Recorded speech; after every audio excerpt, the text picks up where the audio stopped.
Organised by Parliament's Police Committee, the National Firearm Summit is currently underway in Parliament in Cape Town. Now I'm joined in studio by two people who have very kindly decided to sit down with us, even though they're on opposite sides of the fence on this issue. They've really been in Parliament discussing the issue. To my right, I'm joined in studio by Adele Kirsten. She's from Gun Free South Africa, and next to her, John Welsh from the South African Gun Owners Association. Thank you both for joining me today.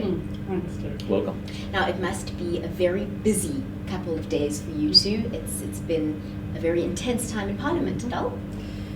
You're right, some really interesting discussions, and I think a really bold move on the part of the Portfolio Committee on Police as well as the Civilian Secretariat to bring together different stakeholders, different interest groups, lots of government officials, to really grapple with what do we need to do, what are the solutions for reducing the circulation of firearms, both legal and illegal.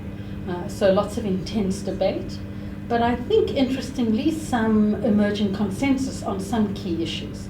So for example, one is I think a general agreement that asking the Minister to declare a national firearms amnesty would be an important step in the direction of reducing the circulation of guns.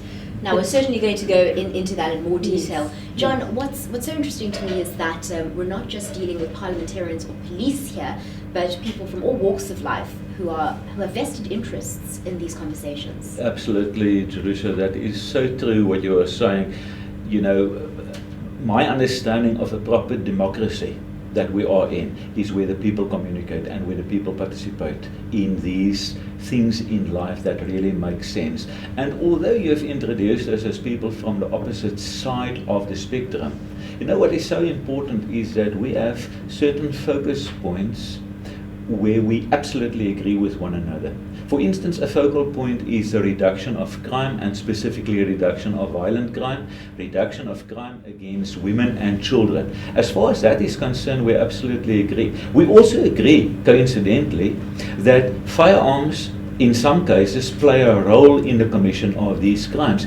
In fact, in far too many of these cases, firearms play a role. So we agree as far as that is concerned. What we do say from South African Gun Owners Association is that the person has a right to decide whether he or she wants to own a firearm, and provided that person is prepared to be proficient in the possession of that firearm and know how to handle that firearm, we believe that person should take a decision, a personal decision.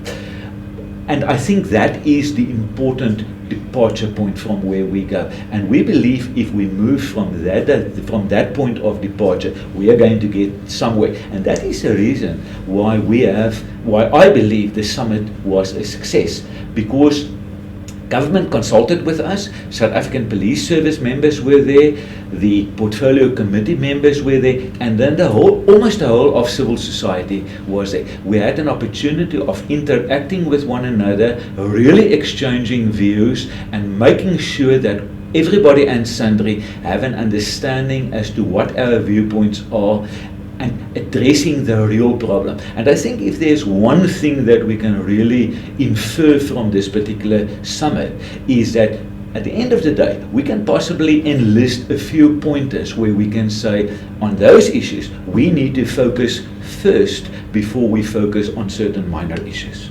Now, Adele, I want to come back to you at this point. John has said that in his opinion, he's described the summit as a success. Do you walk away feeling similarly?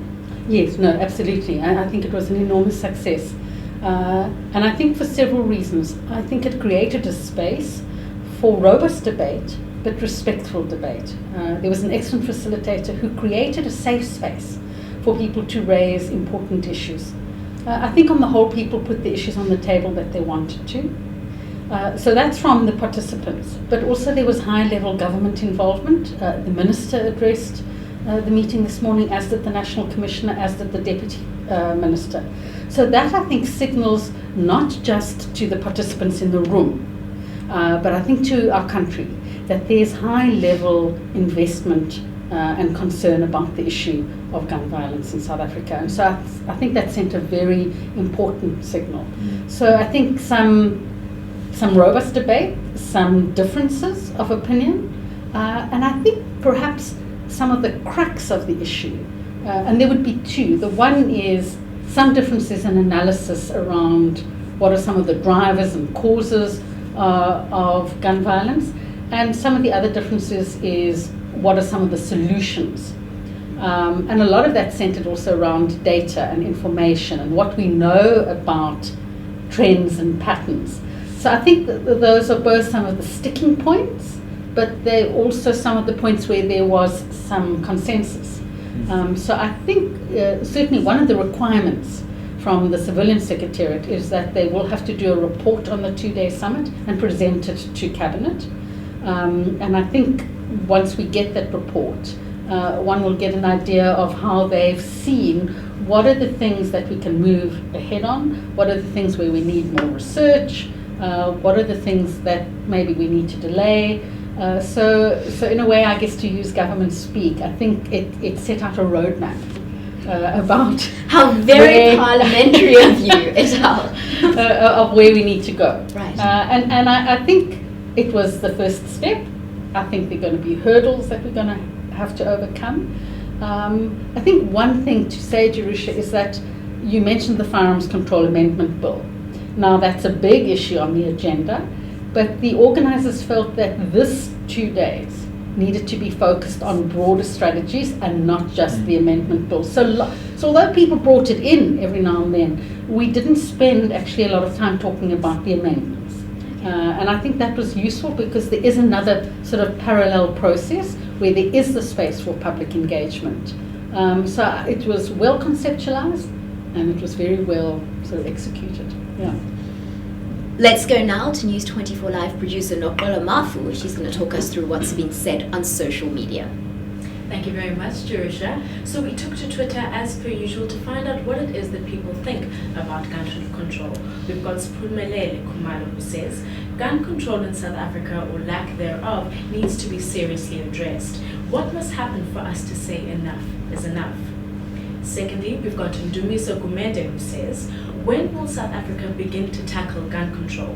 Some of their guns also find their way to Zimbabwe, fueling our crime rate, especially in Bulawayo. And lastly, we have Simon Murray who says, dear ANC government, fix education and policing before worrying about gun control. Criminals don't adhere to gun laws anyway. So that's what some of our readers have been saying on social media. Obviously, this is an issue that as South Africans, we don't actually agree on. We have people on the other side of the fence. But what I find most fascinating is that as you two sit here, there were points that you say that were really reached by consensus through all the groups. John, do you want to touch on some of those points for us? What is it from the summit that even people who are pro or against guns came away agreeing on? I think the first point, Jerusha, is the very important one, that there is an absolute united stance against violent crime. There's a stance against violence in general, specifically violence against children and women. There is a definite stance and objection to school children taking firearms to school or taking any other dangerous instrument to school, for instance, getting involved in gang violence. I raised a specific point yesterday morning already of civil disobedience.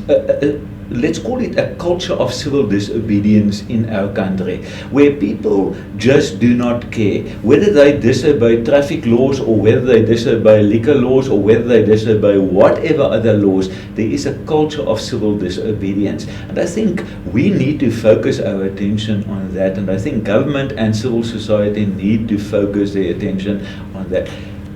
We can do whatever we want to, and government can make whatever laws they want to, but if you don't get the hearts and the minds of people to become law-abiding, it's worthless. And I think that is possibly the most important commonality between all the groups in Parliament that we had, and I think one can take that forward. I think what we can further take forward as a second point of departure is possibly to address the illicit possession of firearms. In other words, those people who do not have licenses and who somehow or another manage to get hold of firearms, and whether those firearms are stolen from the police, from the military, from private individuals who do not care for their firearms and who do not properly safeguard their firearms, or whether we're talking about firearms that are being manufactured in their backyards, in their garages and so forth, that's immaterial. But those firearms find their way into the hands of criminals,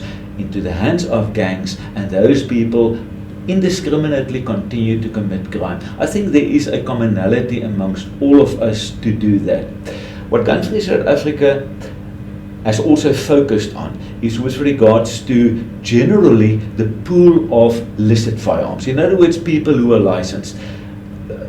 And to a very great extent we agree that, especially in the past, there have been people who thought they needed a firearm for whatever legitimate purpose, and who later on realized, I don't actually need it. I've bought a firearm for self-defense, but I've never used it. I don't carry it with me. It is locked up in a safe. And after a few years, that person might realize, I don't even know how to dismantle that firearm. I do not know how to make that firearm safe. I've never used that firearm. And I think what we have mentioned at the beginning with regards to amnesty, both the Commissioner as well as the Deputy Minister referred to amnesty.